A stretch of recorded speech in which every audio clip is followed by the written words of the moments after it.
record right now, Sure. so I'll start doing its thing. Okay, yeah. Yeah, and I really honestly thank you so much for your time. I have been like really interested in this like the alt-right for a very long time. So I guess I mean I read your book from your website. Thank you. And I learned about you from Philip DeFranco, which I believe he interviewed you. Um Yes, that was recently. Yes, and I'm an avid watcher, so I actually have been interested in the alt, like just a little bit by myself, so like you know why I'm doing this. I've been interested in the alt-right for a, quite a long time. I think ever since like Trump started becoming big and popular in the media. Like as a member of like multiple marginalized communities, it was like I started tracking this movement because it's like okay, I'm interested in knowing what is going on and like what the movement is about and like why it is that this became a thing in the first place. Um, Full disclosure, I am a softy leftist liberal, have been Thank you. like my Well, entire thank life. you for saying it. Yeah, I appreciate you saying that because it removes all of the biases that Mhm. others may have in listening to this conversation. Oh yeah. I would so here in Florida, I'll mention since just real quickly that I am an NPA, which means no party affiliation. Hmm. You may have seen that I did serve as a co-chair here in Florida for Republicans for Harris during the campaign. Hmm. But I have not been a Republican since Trump's first term. Hmm. And while I reserve the right to change my mind on this, I am registered to vote. But I think being affiliated with no party, it just at this moment in time brings a bit more credibility to Leaving MAGA and the organization. Oh yeah. And I can definitely see why because you're like straddling in the middle and like telling people that you're not like leaving MAGA for the left. Exactly. There's no ideological purity test. We'll get into Mhm. and remind me if I forget to bring this up. There is one non-negotiable mandate to leaving, Mhm. though, that we'll get into as we talk a little bit about what I like to call my Odyssey. Hmm. Yeah, for sure. So yeah, that's why I started like all right, and especially since the recent election, I the country has been a lot more polarized and unforgiving, I think, and I definitely have like a lot of criticism on the left itself for being pretty unwilling to forgive people, and unwilling to accept people back. So that's why I wanted to write this, like do my research on this paper is, or on this subject is like, there's not a lot of research into the alt-right per se. And uh, it'd be interesting to kind of see if there's a way we can try to heal people, basically. So yeah. Okay, so a couple questions. And I really, again, really appreciate your time. So I wanted to focus on like two topics today.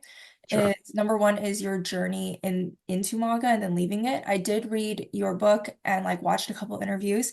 I just have a few more follow-up questions that are a little bit more specific. And then second is going to be your work specifically. So just before joining MAGA, like in the movement, did you have any friends who were part of like a diverse community? So like LGBT, people of color, anyone that would identify with the political left? I would say not not very diverse, Hmm. but as someone who was political, I was around people of differing beliefs. Hmm. No one I was really around after graduating college was it was that was in the year 2000, and a lot of my political sensibilities were developed in college. Hmm. And I spent the next 15 years developing a very cemented belief that the two parties were the same, Hmm. that they were two sides of the same coin, that they represented just a really small sliver of the wealthy and the affluent and the powerful in the You're not US. wrong.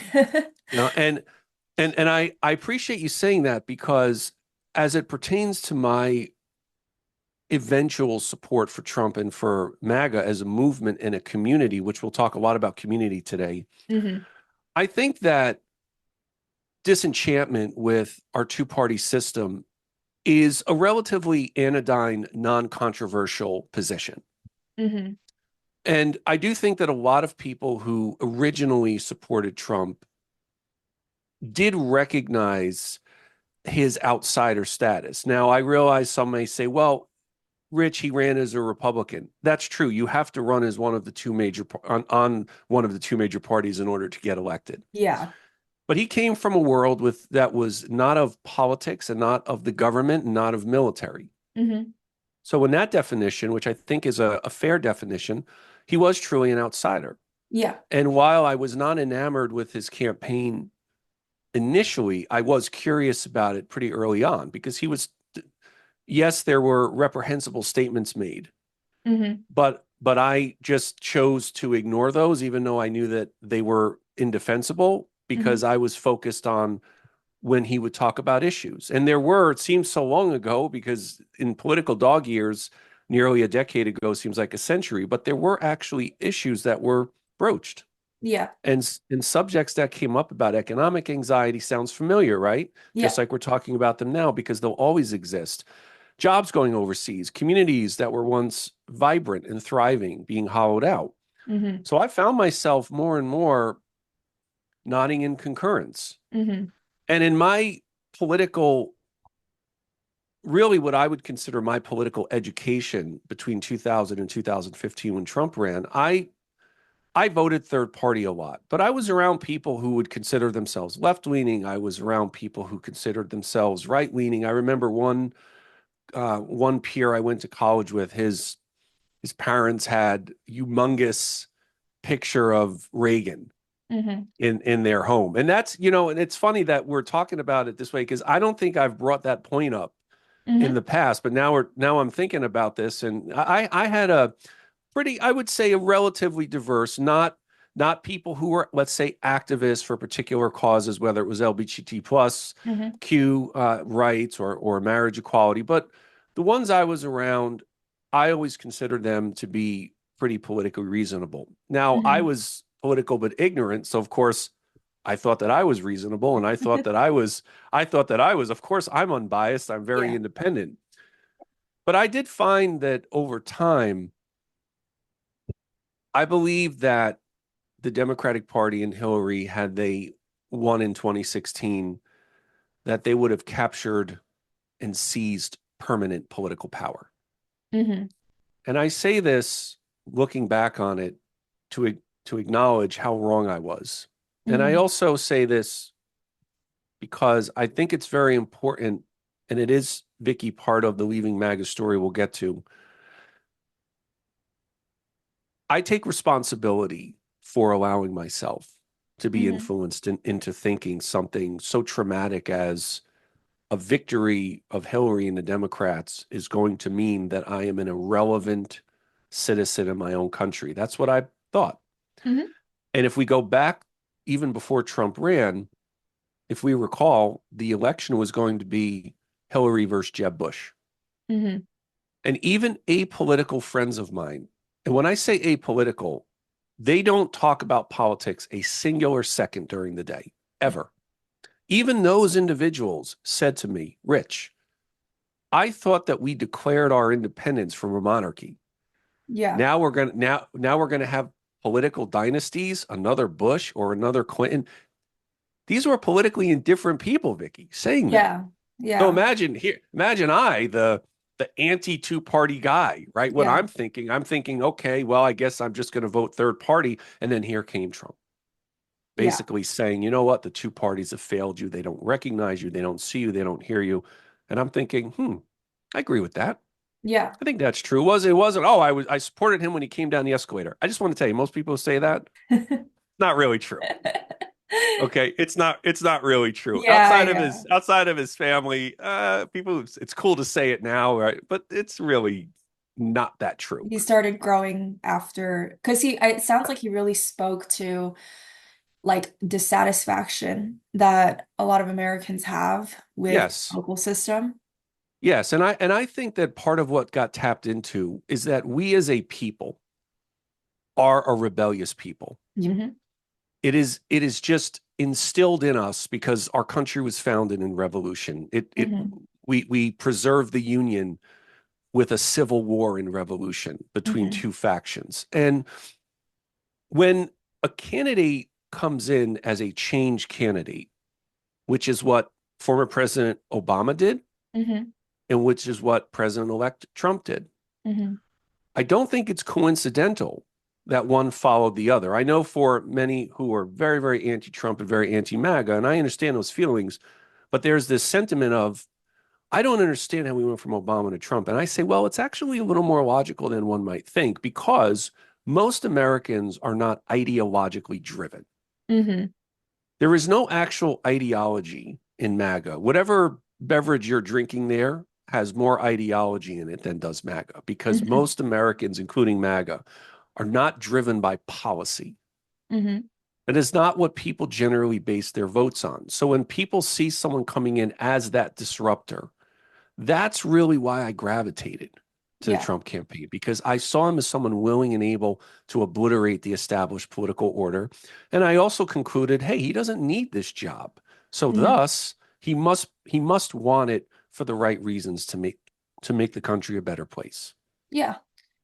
And Yeah. I say none of this, Vicky. I say none of this as a self-defense for my past actions and rhetoric, but I want to emphasize this for those listening that there were some understandable, valid reasons, even with some of the abhorrent statements made about minorities and about women and Muslims. There were some valid reasons that did recognize a lot of concerns that everyday Americans have. Oh yeah, and I can definitely like a lot of what you're saying about how Trump appealed to um, Americans who are disenfranchised or disillusioned by the two-party system. I think it's definitely a similar feeling that a lot of people on the left felt about Bernie Sanders, for example. Bernie Sanders would often speak to how the both parties are not for the people, they're for their rich donors and for preserving the class system that we have. And his statements appealed to a lot of like I remember at the time I was too young to vote in 2016, but it appealed to a lot of like Gen Z and millennials and like the populism kind of message because he was talking about criticizing the current establishment. So it sounds like Trump is like a direct reflection of that he spoke to something a lot of people were like disillusioned by. And I think it's a perfectly like I understand like having that feeling, being disillusioned and finding someone who sounds like a disruptor and being like, you know what, the current system sucks. I'm gonna go with them. Like, perfect makes sense, Well, definitely. and it's also not coincidental, Vicky, that there were Bernie voters who supported Trump out of Oh yeah. protest. Because Yeah. again, we're back. What are we back to again? Rebelliousness, Yep. right? There was a remonstrance amongst some Bernie voters who felt that the Democratic Party wanted Hillary no matter what. And Hmm. I do push back a little bit on the primaries were rigged. No, I think that certainly the party helped Hillary more, but that isn't really, I don't see that as rigged. Bernie was out competing for votes the same way. Now, one point on Bernie Sanders, I will say, just because he's come up a lot recently, Hmm. is that whatever one's views of his positions, he's been very consistent Yeah. throughout his entire career. And what he managed to actually do very well in 16 was even though he'd been in elected office for many, many years, Bernie Sanders was and is a disruptive figure. Yeah. And I think that there's a lot of looking the other way right now amongst the Democratic Party with what Bernie's saying because I think deep down the party knows that a lot of what he's saying is accurate Oh yeah. and not just in a post mortem context electorally, but his broad points about who are the people the party's really paying attention to. And Hmm. and having served on Kamala's campaign, it's no consolation, but I'm so proud of the work we did. I know we didn't Hmm. get the outcome we wanted, but I promise all of those listening who supported the Harris Waltz ticket to use a sports analogy, which is appropriate for a conversation with a Hmm. Gonzaga student. We left it all on the court. Yeah. There was nothing left. We gave everything and then some. And I'm Yeah. sorry we didn't. I'm sorry we didn't get the outcome we wanted, but I feel people should know that despite the compressed time period we had to work, we we put in probably 2 years of work Yeah. in six or so in the whatever it was, 4 or so months, Yeah. and she since she had replaced President Biden. Hmm. Yeah. I remember when the announcement first came, it was definitely like I was like I felt hope, I guess, is the best way to put it. And it is disappointing that we didn't, the outcome was turned out the way it was. So, Well, I want to just say for the record, and this is not a criticism of Vice President Harris, so I just oh want to be yeah. clear on that. No one should construe it as any kind of censure of she or her campaign.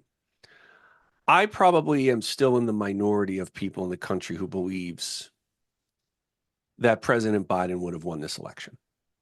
Hmm. And a lot of the people I heard Hmm. who said publicly, 100% Joe's going to lose. A lot Hmm. of those individuals thought that Kamala would win. Yeah. Well, So, so with all due respect to some of those very smart people, and they are smart and very good at what they do. hmm.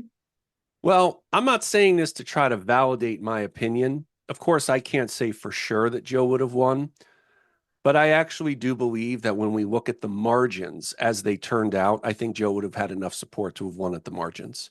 Yeah.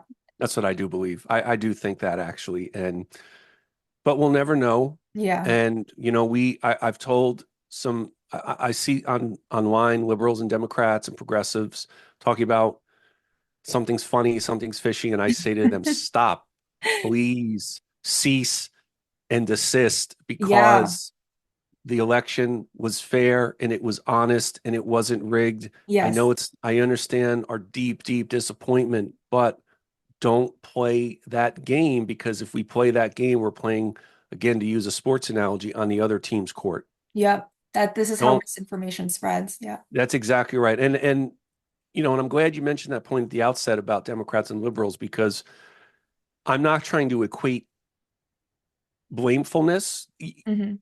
but the left is not wholly blameless either Hmm. in Yeah. so much of the polarization in these issues we're talking about. Yeah. Definitely. Um, yeah, I that those are good points, and I agree with a lot of what you say. So yeah. Okay. So sorry, circling back to prior question I was wondering about earlier was so would you say that your like prior to joining MAGA, your like community was like politically diverse at least? I don't consider having any communal Hmm. political existence. I would have friends I would speak with politics about, Hmm. but they were never centerpieces. Hmm. Politics was not a centerpiece of my relationships. Hmm. In fact, I remember I would often say with pride, I'm voting for the third party. Hmm. And occasionally it would come up, oh, if you're voting for the third party, you're really helping one or the other. I said, no, I'm not. I'm in New York. I was living in New York until I was 35 years old. So, that was up until the 2012 election. I moved to Florida after the 2012 election. So I said, Yeah. no, I'm not. I'm in New York. I'm not helping any other candidate. No matter what, the Democrat will win. Yeah. And so I wouldn't say that I had any political community. My communities were more based in personal interests, really. Hmm. They were based in sports and in music and in some of the arts. I was an English major in college, Hmm. so a lot of my interests were driven by literature and the humanities. But when it came to politics, I would say I paid attention a little bit, but I have to reiterate the point that I was very ignorant as well. And Hmm. I have to be very careful in how I say this because I don't want to accuse others of being ignorant because ignorance is not stupidity. I always like to qualify this. Yes. Personally speaking, I do think some of my ignorance made me a bit ready-made for Hmm. Trump's candidacy. Because when I look back at 2016, if I could do this all over again, I would have voted for Hillary, and Mhm. I would have voted for President Biden in 2020. And that's knowing what I know now. And of course, life will teach us Yeah. if we're willing to be a student. And a lot of life, it is experiential and emotional, Hmm. sometimes more than logical. But because I didn't have any political community, and when Trump came along, and all of a sudden I'm having daily conversations with people who are like-minded, people who were very successful in Hmm. their industries, and their words carried weight. And again, I'm not saying any of this is a self-defense, but when you're around serious people, you can be influenced by them, Hmm. even if a lot of looking back on it, even though I know a lot of the beliefs of those serious people were mistaken, Hmm. they were sincerely held on their part, but they Yeah. were wrong. But Yeah. the beliefs were wrong, and I came to liberatingly but painfully discover that. Yeah.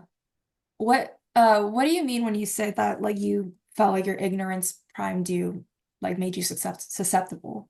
One of the key aspects of my ignorance Hmm. was that it's yes, I think disillusionment about the two-party system is a valid concern. Hmm. But we are a two-party system. We always have been, and we're probably always going to be. Yeah. And looking back on it now, that reason alone, for me personally speaking, should not have been enough to have supported Trump, Hmm. because not understanding the complexities of our democracy, having a very, very black and white view of the world and of politics in particular. It's easy to have that view, but what's the old adage about if something's easy, it's it's it's probably it's probably not true, or it's going to steer you in a direction that maybe is the wrong pathway to try to get to the destination we want. Hmm. It's too good to be true. Too good to be true. Yeah. It's black and white it can give us frequent instant gratification. Hmm. But when we think about the United States as the democratic constitutional republic we are, well, black and white has never made progress. But Hmm. at the time, it was easy to just constantly cast protest votes. Hmm. It was easy just to vote third party without really giving much consideration to one of the two major party candidates. And I voted third party all the way up from 2000 all the way up until Trump. Hmm. And even, you know what? And even when I became a volunteer for his campaign, wrote part of the call script, was making phone calls. Even then, it took me a little bit of time to actually register as a Republican, Hmm. because I stayed independent. I changed my registration to vote in the Republican primary, because in the state of Florida, you have to be registered with a party to Hmm. vote in the primary. So then I voted in the primary Republican, and then I went right back to independent. So I became devoted to the cause of MAGA and seeing Trump win. I still maintained a little bit, Hmm. that independence, and it's why I stayed as a NPA no party. But then after the election, shortly thereafter, I said no, I've got to become a registered Republican. What President Trump is, and then I Hmm. supported Republican candidates. Hmm. I became an advocate for in particular candidates he endorsed, even if they were outside of Florida. Hmm. So there was never for me a community until Trump came along. Until And MAGA. why is that? And why do I think that point is particularly salient? Because it's applicable to millions and millions of Americans as well. Hmm. Senator McCain, rest in peace, Senator Romney, they President George W. Bush, they did not create any kind of political community. Hmm. They're the closest maybe to Trump before was Reaganism, but that's an ism. That isn't even necessarily that's not really a community. And a lot of Republican voters were very small, or not even don't have never actually lived under President Reagan. So there wasn't anything really communal. It was more mythological than communal. Hmm. But then all of a sudden Trump comes along and creates this Make America Great Again community. And Yeah. and I just and once I was in, I was all in. And there was Yeah. no turning back for me at that point. And would you say that that's a similar feeling from a lot of other MAGA people, is like the community? I think that whether they're conscious of it or not, I think that is the singular driver. Mm-hmm. Now, let me backtrack. Let me clarify a point. Um, if I were in court, I might say, Your Honor, clarification. Uh, it's not the singular driver, but it is perhaps the primary, and it's certainly amongst the primary drivers of staying in MAGA. Mm-hmm. That makes sense. Because ideologically, and this is a point I want to also stress. Mhm, When I said a few minutes ago that there's no ideology in MAGA, that's true. The closest to it, and this is a good segue, I think, for the topic you're working on. mhm, The closest to any kind of ideology in MAGA is a belief of the evils of liberalism. mhm, Now, again, do I think that most conversations amongst MAGA Americans, they're sitting around saying, let's talk about the evils of liberalism economically or within civil rights or gay rights? I don't think those are not really those kinds of conversations that I had. mhm, But that's really part of the MAGA community ethos, mhm. is this belief that liberalism is why America is not as great as she could be. Like liberalism is the bad guy, so to say. And it's not just the bad guy, Vicky, Yeah. that it's an existential threat. Mm, So it's even the belief of liberalism transcends even your typical villainy. okay. It's the reason why people might economically struggle, or belief Mhm, that it's why my kids are being indoctrinated into becoming communist Marxists, mhm, or they're being indoctrinated to become a transgender, mhm, or it's this is why the Democrats, liberalism is why Democrats want to disarm me and take away my legally owned firearm. These were beliefs that I never thought about before mhm. MAGA. I didn't think about these. And if I did, it was so rare. I don't even recall a moment in time over 15 years saying, oh, I had a discussion about becoming a Marxist. Never, Yeah. ever, ever, ever. And then all of a sudden in MAGA, I'm hearing it, I'm adopting it, I'm adhering to these beliefs. And what happens in MAGA is that there are these people, as I did, find themselves in these perpetual states of panic Mm, and desperation and feelings of despair and hopelessness, and to use a fancy philosophical term, nihilism. mhm. And now keep in mind, I'm still seeing the same today, and these feelings exist after having won. Yeah. Right now, if it was on the loss, it might make a little more logical sense looking at it from the perspective of those in MAGA. But even after the victory in 16, I was still in those, I still had those feelings all Mm, the time. And it mhm, wasn't that I had them every other day or 5 times a week. Every mhm, single hour I was about my MAGA activism. mhm, There was never a day, Vicky, that I took off. There was never an hour I took off from this. And I am not saying that hyperbolically. It became who I was. And for many in MAGA, it is part of their being. mhm. It's their personhood. It's why that community is so important to them.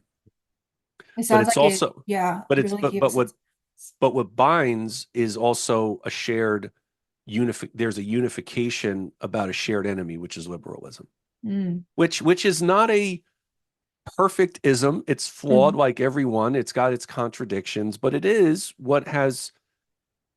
what's ushered in progress throughout our nation's history, Yeah.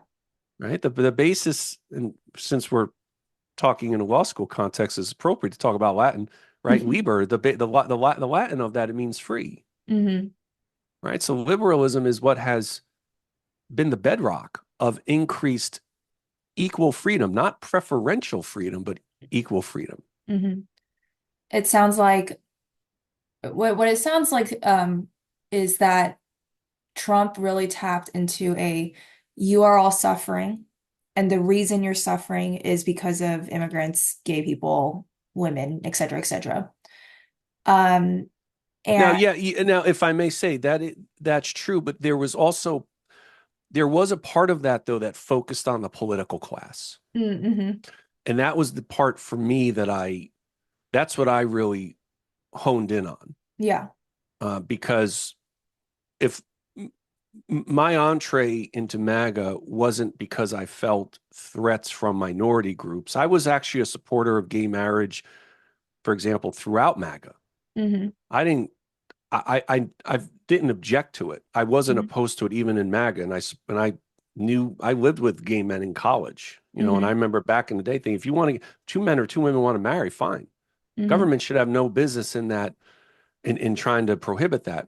mm-hmm, So that was how I thought, but my entree was really about the established two-party duopoly, yeah, and Trump giving voice to this duopoly is failing the country. Because I myself, Vicky, this is a point that I want to say, is that at that period of time, 15, 16, around then, I was actually doing the best economically ever in my life. mm, So I didn't lose a job overseas. My business was not adversely affected as a result of outsourcing. But I'll tell you what, I knew people who did lose jobs in business.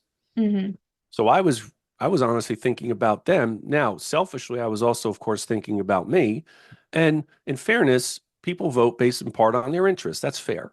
mm-hmm, But for me, when I look back on it, my survivalist instincts kicked in. mm-hmm, And I felt like a Hillary and Democratic win, that my livelihood was going to be negatively impacted. And mm-hmm, again, I was listening to others, and I allowed myself to be influenced into thinking that. yeah.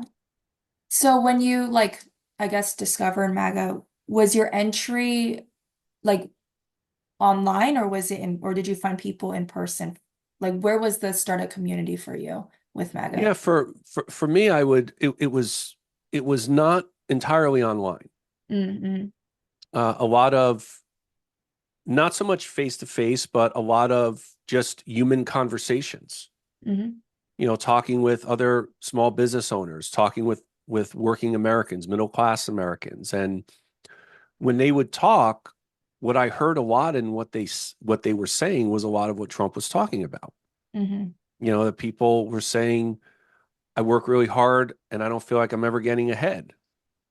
Okay, as much as I say I'd vote for Hillary if I could go back in time, I would challenge I would challenge the notion that Hillary talked a lot about that topic.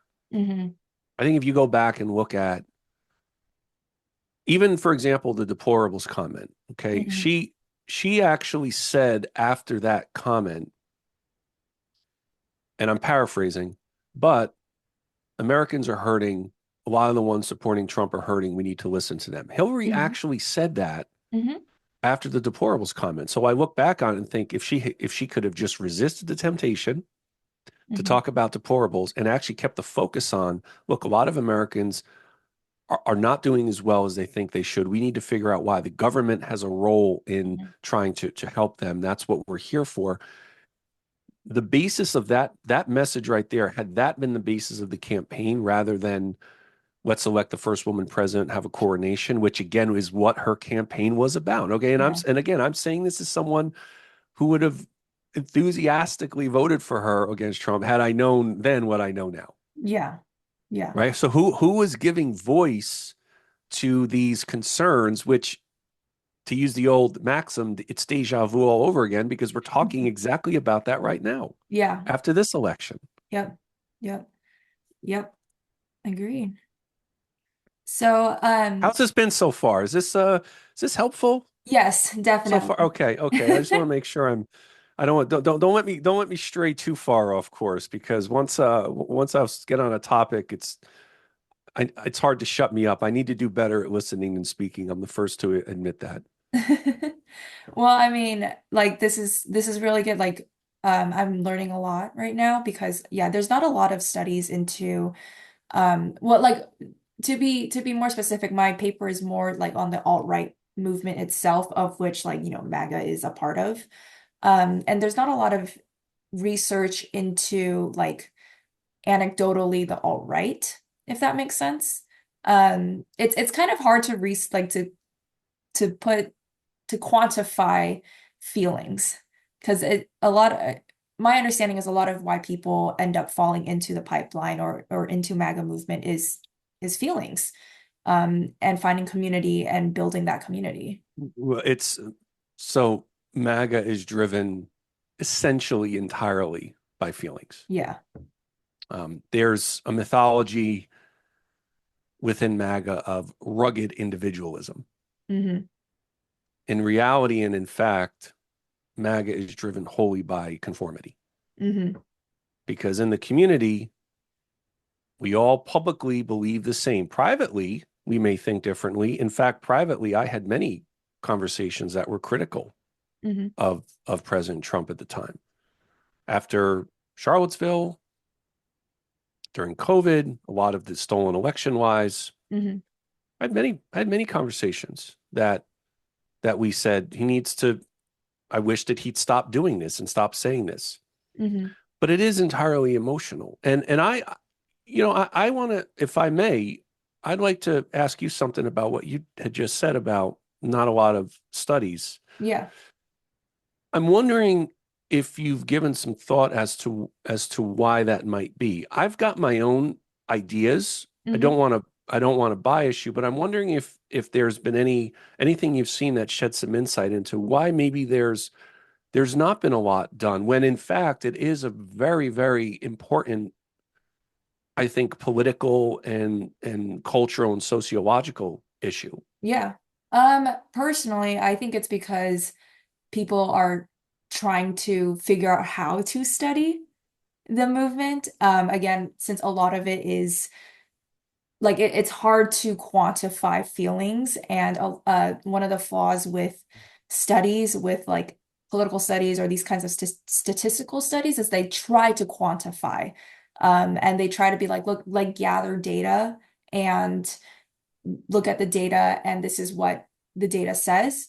Whereas, like it's difficult to to quantify a lot of politics, and I believe that people are still trying to figure it out.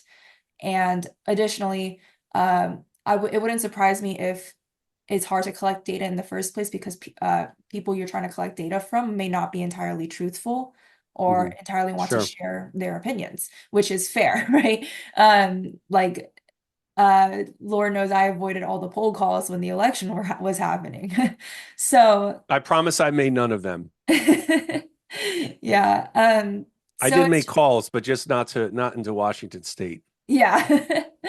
So personally, like I don't necessarily think there's like a malicious reason why there's not a lot of research into it. I think that perhaps the academic community is still trying to catch up. Now, I have seen more and more people talk about it, especially online, and try to like really dissect and understand. And there have been a lot more books written about MAGA movement in the past, like since like 2018, 2019 or so. So I think it's starting, I wouldn't be surprised if more and more research started coming out soon. Thank you for saying that because more and more I'm going to be writing and publishing about my time on the quote unquote inside. Hmm. Now there are books out there, there's works, Yeah. those who worked in the Trump administration, those who were actual campaign officials. I was never a campaign official, I was a volunteer. Yeah. But there's not a lot out there of those who were actually in their particular community where they were located talking with other MAGA Americans. Yeah. And that's where I feel like the value of my experience can really manifest itself in learning experiences because I wouldn't talk about the inside to cast aspersions Hmm. on those I used to be around. Listeners might roll their eyes at what I'm about to say, but I believe it to be true that Hmm. most MAGA Americans deep down are good people. Yeah. Okay, I do believe there's a goodness in them. Now, for some, yes, they're bad people. Like Yeah. any large group, there's going to be bad people in there. Yeah. And I don't deny that because it would be quite naive to say otherwise. And Yeah. so I was very naive in my pre-MAGA days, because ignorance can, I guess naivete is the progeny of ignorance, or maybe vice versa, but they're inextricably linked. There's no doubt in my Hmm. mind about that. Hmm. But most are good people deep down. Now, Hmm. there's this question of, which I think pertains to the alt-right. Well, what about people in the alt-right? Are Hmm. they, are many of them deep down, is there goodness within them deep down? And, I am willing to say that there are, Hmm. that there is, and of course, like any group, some are bad, but I think part of the fear Hmm. of why there's maybe not as much out there as there could be Hmm. is I feel like there's this apprehension about turning over stones Hmm. and trying to figure out, how does somebody become a neo-Nazi? Hmm. How does someone become a member of the Proud Boys? Hmm. Okay, Vicky, I was at events Yeah. where the Proud Boys were. Hmm. And you know what I used to think about them? I used to look at those guys and say, these guys are hobbyists. They don't have any influence. They don't do anything Yeah. to help us win. Yeah. I knew of QAnon, reading it in stories here or there, and I used to Yeah. think these are just some these are just people on the internet with time to kill talking about whatever wacky stuff they're talking about. Like I was too worried and too focused on conquering our political enemies, Hmm. who weren't just Democrats and liberals. It was an let's for example, an anti-Trump Republican. Hmm. In fact, that person incurred our ire even more so perhaps than many Democrats and liberals. So if you were not 100% with us, you were against us. And by 100%, I'm not exaggerating. If you were 99% with us, Hmm. you were 0% with us. Hmm. Now, is there an overlap between a lot of the beliefs in MAGA and also in the alt-right? Yes, there are. Hmm. And I don't proclaim to think that I solely have the answer. But what has happened in a polarized nation that you alluded to at the outset is that part of the reason, what feeds into this hydra of polarization, is that people think that if they try to understand a perspective, Hmm. that it must mean that they're agreeing with it, that Hmm. they're accepting it, that Hmm. they're defending it. I'm not asking anyone to defend Aryanism. Hmm. Okay? I'm not asking anyone to defend homophobia. Hmm. But the question I posit is, does it make sense for us as a country to try to figure out how they got to that point? Hmm. Something we are developing at Leaving MAGA in our work is what I call, so they're mis and disinformation literacy workshops, Hmm. and they're entitled "Where Did You Hear That?" Hmm. Now, what's the idea behind it? It's not to cast doubt on someone's intelligence Hmm. or good character. It's Hmm. not what we're about, but it is about us hearing where the origin sources Hmm. of information that we use to guide our beliefs and shape our worldview. Hmm. So I think there's this phobia of, how does someone how does someone reach a point of thinking that America should be ruled as a Christian nation? Hmm. And I'm after that. I'm after the why. Yeah. And I'm still looking with you. I'm still out there looking for, but there's no doubt that that way of thinking permeates both MAGA and the alt-right. Yeah.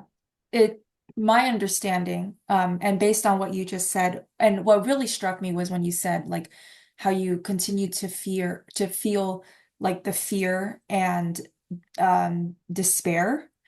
Um, would that My understanding of the all right is that a lot of people who end up falling are often also in a place of instability and Hmm. chaos. and yeah, not feeling secure. And when you feel insecure and or you lack a community and you're lonely, um, you're easily influenced because you're looking for that human connection. And it sounds like, there's overlap in that area where MAGA people who fall into MAGA are in some kind of way insecure and in some kind of way looking for connection. And your story like reflects that pretty well. And I think and I appreciate you saying that because what I like also about how you're approaching this, if I may say, Mhm. is there's not a homogenous approach, right? Mhm. There's not, oh, everyone in MAGA, everyone in the alt-right Yeah. must be identical, must have had identical or close to experiences and upbringings. And it's really important, I think, to look at these issues this way because to better understand is to also always is to remember that we are a somewhat contradictory Homo sapien species. We're complex, Yeah. and sometimes we're conscious of those complexities, and sometimes we're not. And that's where honest research can really shed a lot of light on how do we get to this point. I've been trying, for example, recently to get an interview with Nick Fuentes. Okay.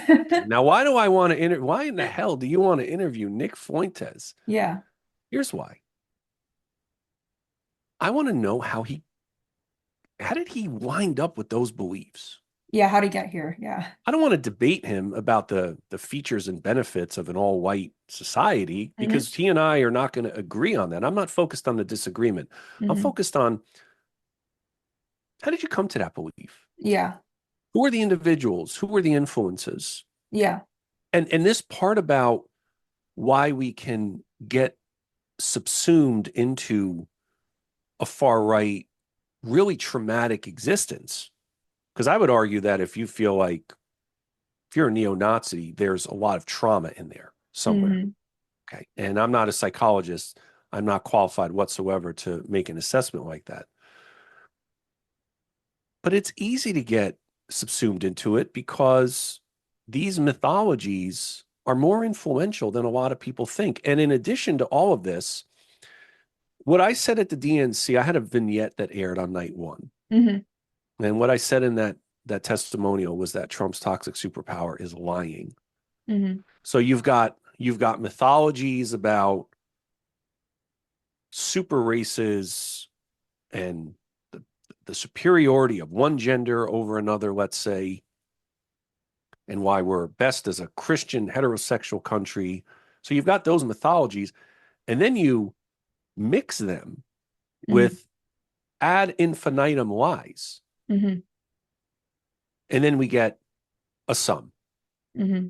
And that sum is often a lot of the inaccurate beliefs within MAGA and within the alt-right. Hmm.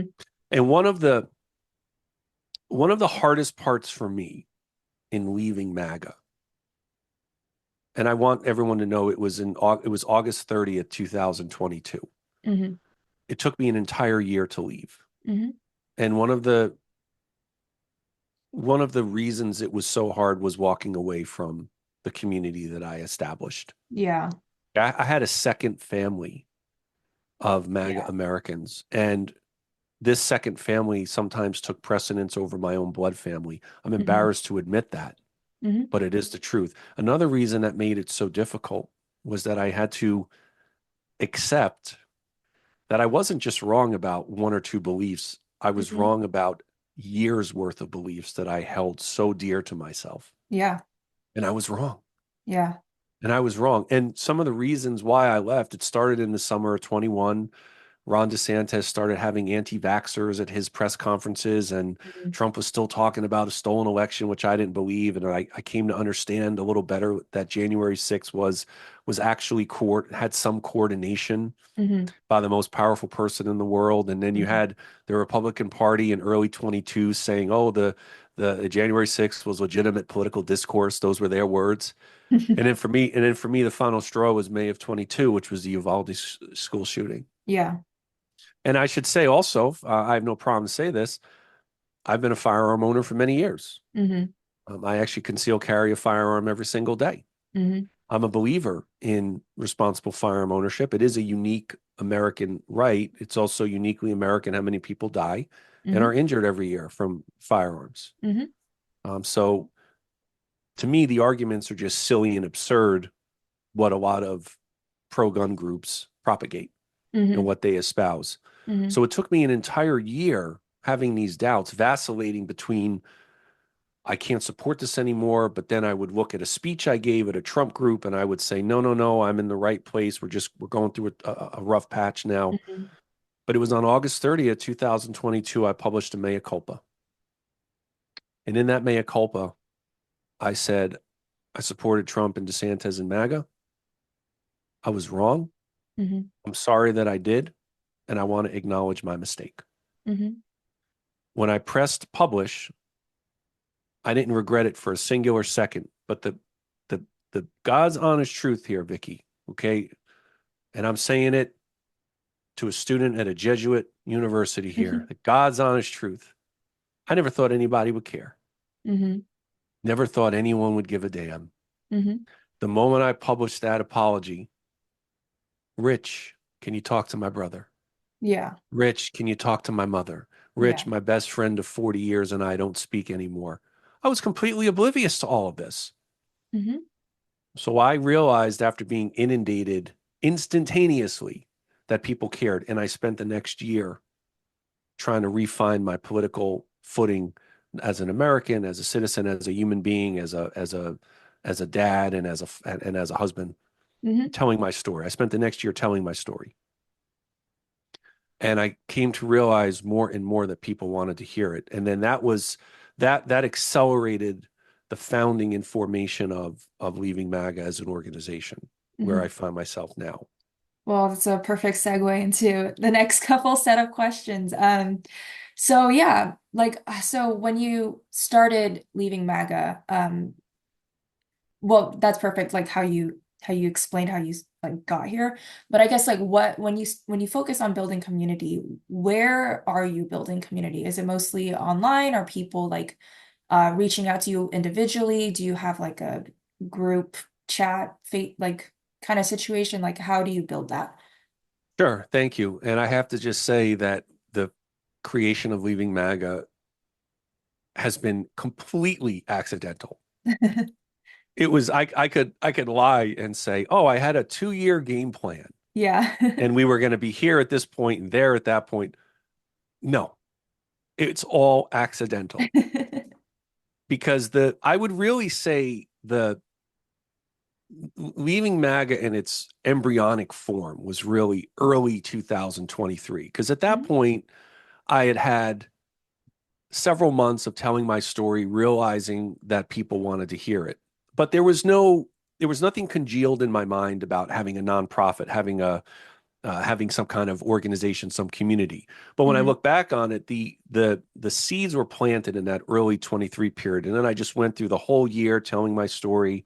And then by the end of 2023, I started to have this phrase I would use a lot, leaving MAGA, leaving MAGA. And I Mhm. thought, that would make for a really good organization name. I know nothing about nonprofits. I've been a small business owner. I Mhm. am now, but I thought, I don't know anything about this.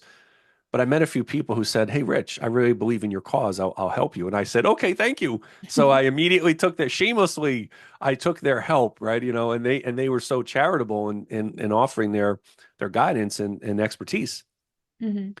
But when I started it, I didn't know what direction it would take, but I knew that it had to be a place without judgment, without ostracization, where we could tell the stories of people who left. Mhm. So who we are is really a new community for people who leave MAGA, Mhm.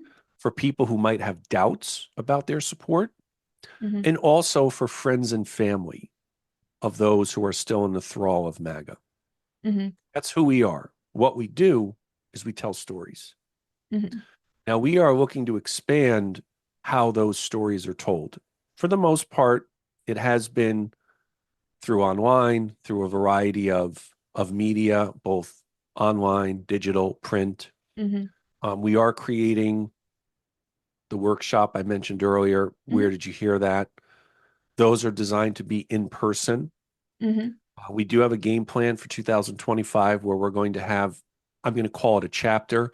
There will be a Leaving MAGA chapter in each state. Okay. And we're gonna have leaders in each state who are going to help. They're going to, as leaders, they're going to have the responsibility of talking with others to get their testimonials, to provide support for those who have left, for those who are thinking about leaving. Hmm. When I started the group, I want to say, Vicky, that I knew that the outcome we just got in the election, that was a possibility, but I was undeterred. Hmm. And as I was driving home on election night, I knew we'd lost. Hmm. I know the votes are still coming in, but Yeah. I knew we'd lost. Yeah. So driving in, I had never ever planned on waving the white flag with Leaving MAGA, even in defeat. Hmm. But I do remember thinking, I wonder how the marketplace is going to respond to Leaving MAGA now. I wonder what our followers are, what are they going to say about it? Hmm. I was back at work at 6 a.m. the next morning to get back on Leaving MAGA. And you know what? I was getting message after message after message. Rich, don't stop. Hmm. Rich, we need what you're doing more than ever. Rich, I don't know where your mind's at now. Please don't quit this. And I would tell everyone and say, look, to be clear, number one, I never had any intention whatsoever of closing down shop. But secondly, don't worry, we're putting head down, moving full steam ahead on this. Hmm. And so we've actually never been, even though it's just a few weeks after the election, Leaving MAGA because we were founded this year, we've actually never been busier than recently. Yeah. And That's we're telling stories about people who left.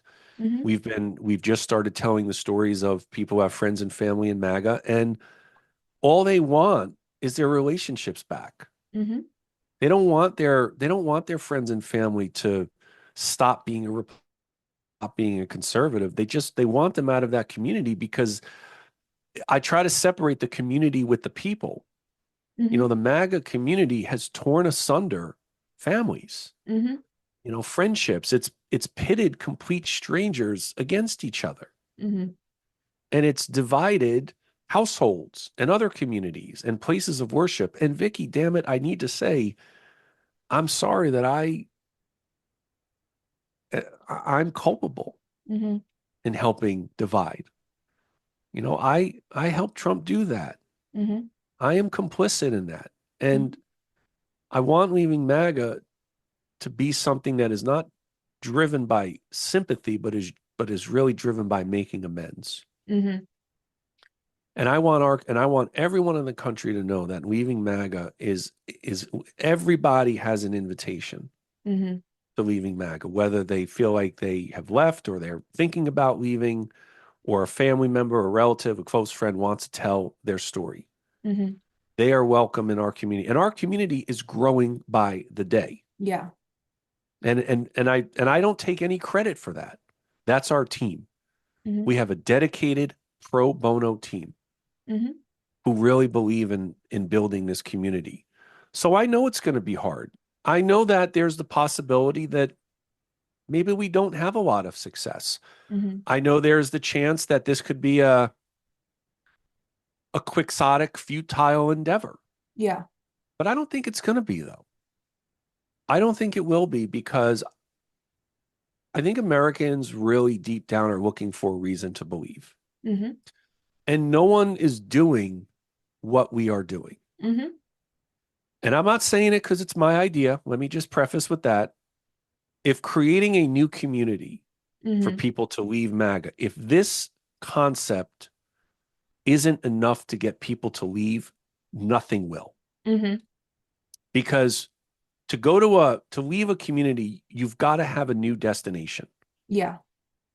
In fact, I'd argue that without a new destination, even some people in MAGA who want to leave, they know that they should, Yeah. are likely not to leave if they don't have a new place to go.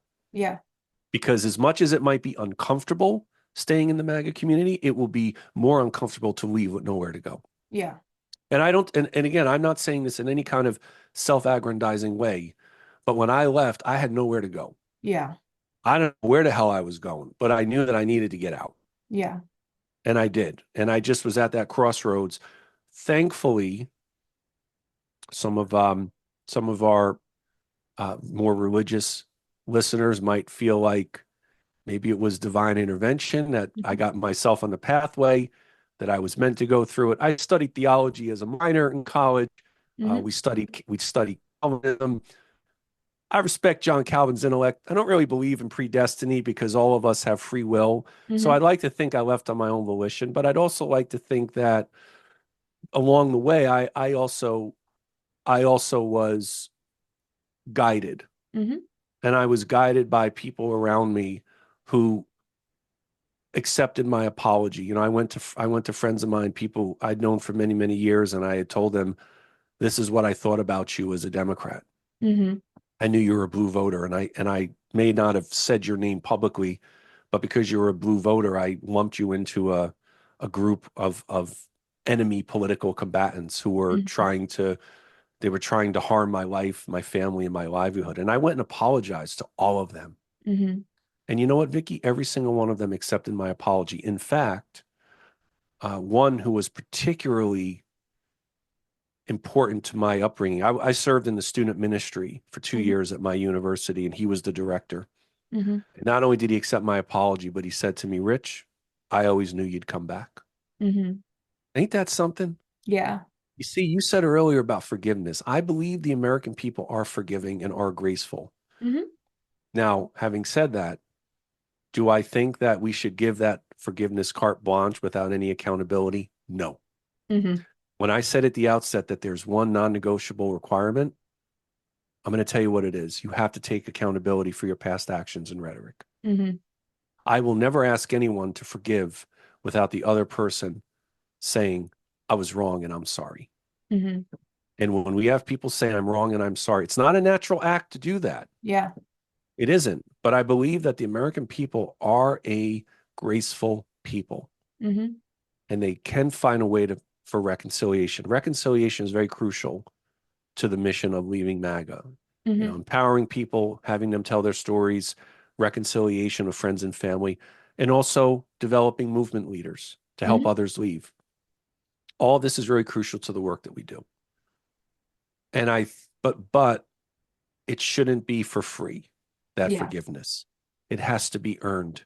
And I want to change societally the way that we look at apologizing, because Yeah. apologizing should be celebrated and not stigmatized. Yes. No, that's great. And so it sounds like when you were going through when you were starting to leave, were you completely, like, did you talk to anyone at all? Did you have anyone to talk to, or were you just kind of in your own thoughts?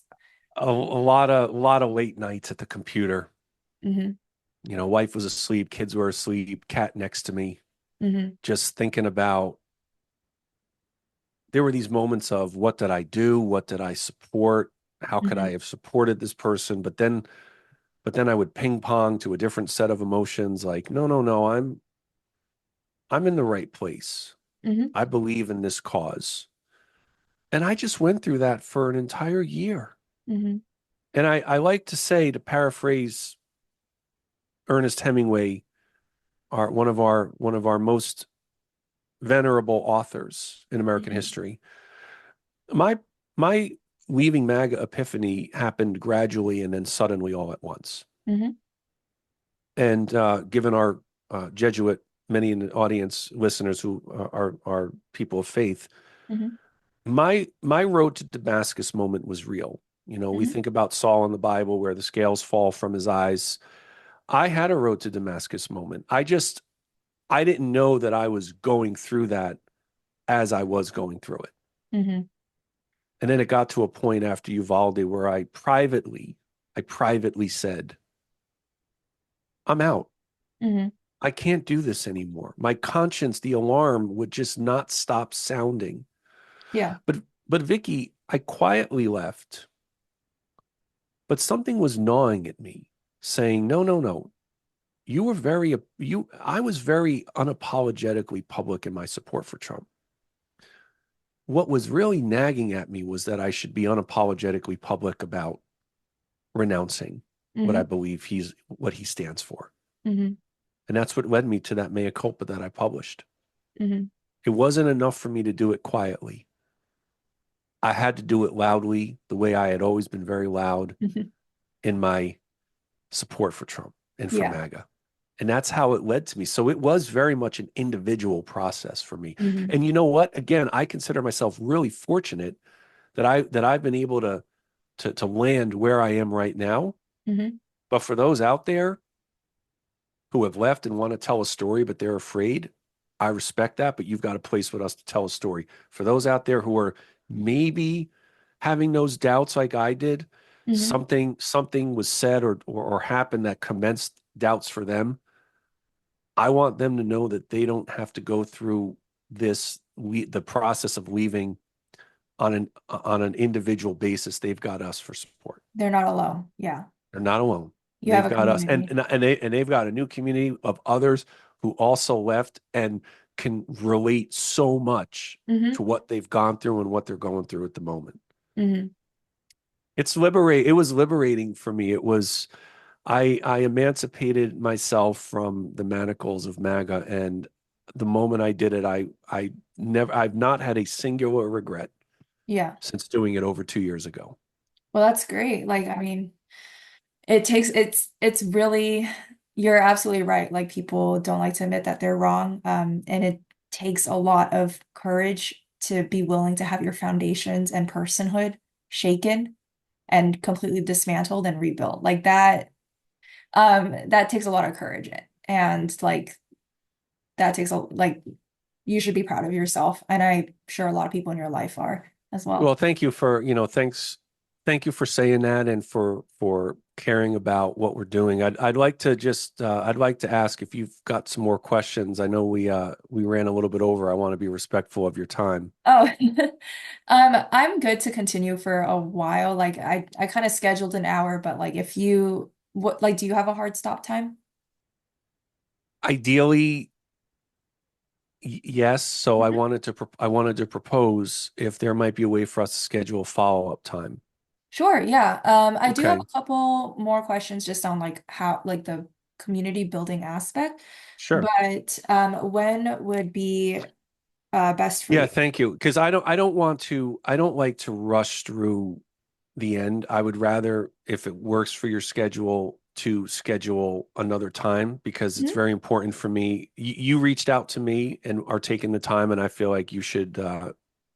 I should. I always feel I should reciprocate to do that because Mhm. you're taking the time out and telling my story. So I'm grateful to you. Let me take a look here. Are you working on a particular deadline also? Kind of like Okay. technically my paper is due on the 5th, but I can ask for an extension. So like I'm not too worried. I'm gonna go ahead and stop the recording right now so that Yeah, sure, sure. fine.